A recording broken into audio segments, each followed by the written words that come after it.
Greetings. This brief tutorial is designed to help you navigate your second round of program review using CurricuNet for Modesto Junior College here in spring of 2012. There's four things we're going to look at today. The first one is to view a program review Word report from the web so that you can see all the things you typed in your last round. Second thing will be an opportunity to view all of the commendations and recommendations that were given by managers and by the program review work group, or that program review work party that was had in December. The third thing is, if you are the original author, we'll show you how to launch a new version of program review for this term. And the fourth thing is that if you were last time a co-contributor, not the primary author but a co-contributor, we'll show you how to take over as lead author if you are with an instructional program or if you're with another program instead. So the first thing, let's look at a Word report.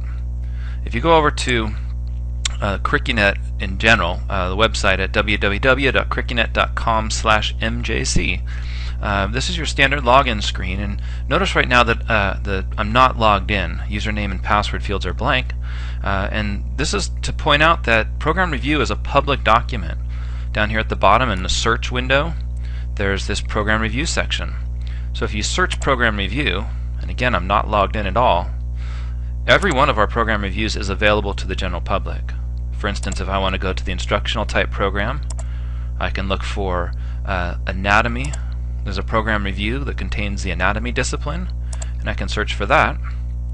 And several of these come up. You can see I've done several tests, but also the primary one that was written by the department includes anatomy, physiology, and microbiology.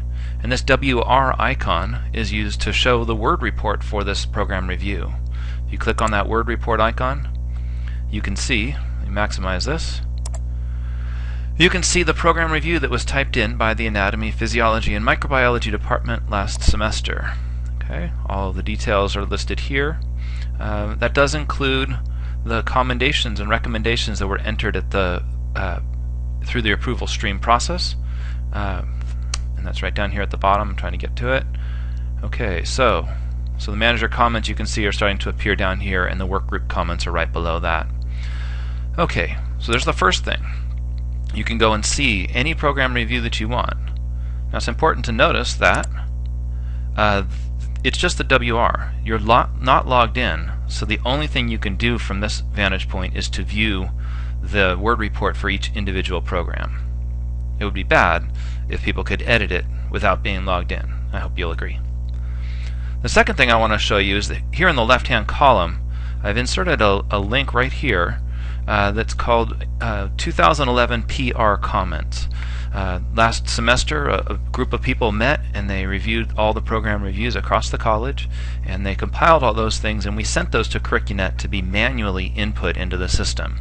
Those were sent as an Excel document, and if you'd like to review the entirety to see what everyone else's comments might have been in one fell swoop, just click on this link. It will go into the SharePoint folder here at the college, so you will have to have yourself logged in using SharePoint. If you're logged in on the network, you should be okay. It's going to open an Excel file, pretty small, but we can just kind of zoom in on this, and you can see the title of the program, the unit it was associated with, manager's commendations and manager's recommendations, and then in this column, the program review workgroup commendations and the program review workgroup recommendations. Notice that on this particular one, the commendations from the manager and recommendations are blank. Because we were doing a very manual, behind-the-scenes process in this first round of program review, those did not all populate in the process. Those will be uploaded next time. However, the program review workgroup commendations are existing, and they are here as input by the workgroup itself. However, that said, there's one problem that we had. In that process, one of the computers had a problem, and we lost the commendations and recommendations from 4 different programs. One of those I'll show you briefly is right here. So we have a sad little disclaimer. Unfortunately, data from the PR party was not downloaded and the hard drive was subsequently rebuilt. So again, we apologize for that. This was restricted now to only 4 programs, so if you're one of those 4, we apologize. The next round, that's all going to be input directly into the system, so no comments will be lost. Alright, back to this little idea here. So we've talked about program review WR icon from the web. We've also talked about how to view all those commendations and recommendations. All you want to know is how do you launch your new program review. Well, it's real simple. Go to CurricuNet, go to the login. I'm going to log in as a colleague in my area.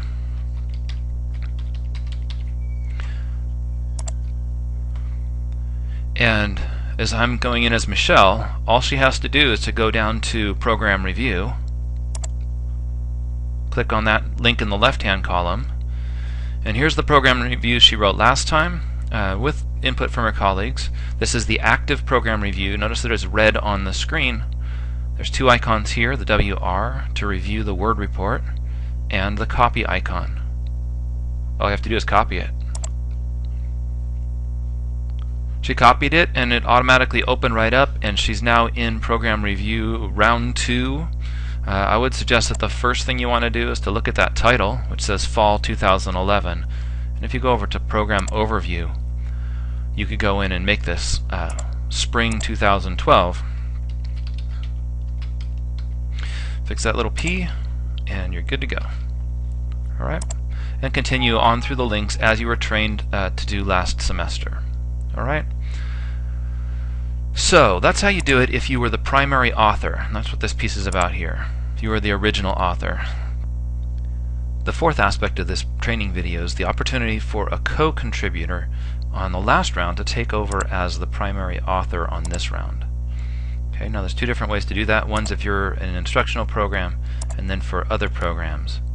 So for co-contributor for an instructional program, we're just looking at anatomy, physiology, and microbiology. Suppose that the microbiology instructor wants to take over as the primary author. Now that's Erin Lucas, and so she would have to log in here. And things are going to look a little different.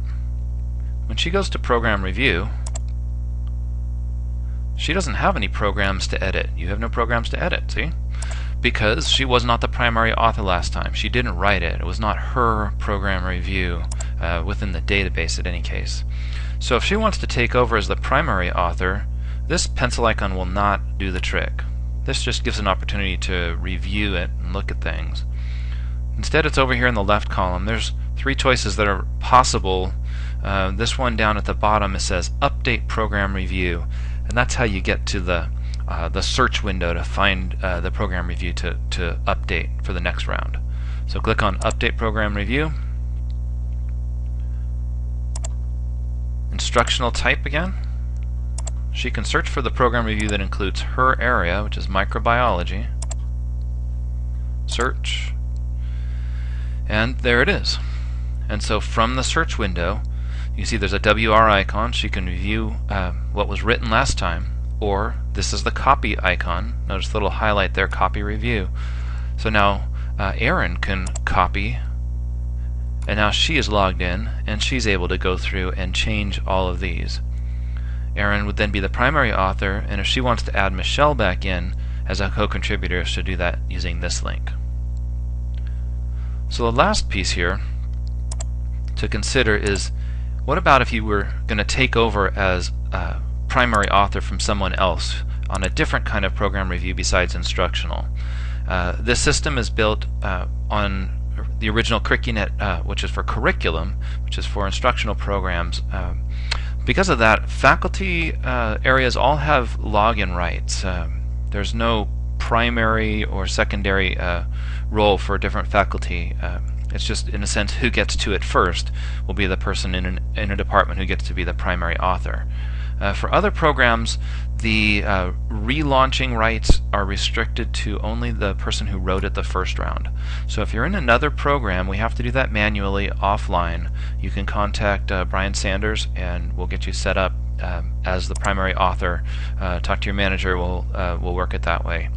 Okay? Good luck. If you have any questions, let us know.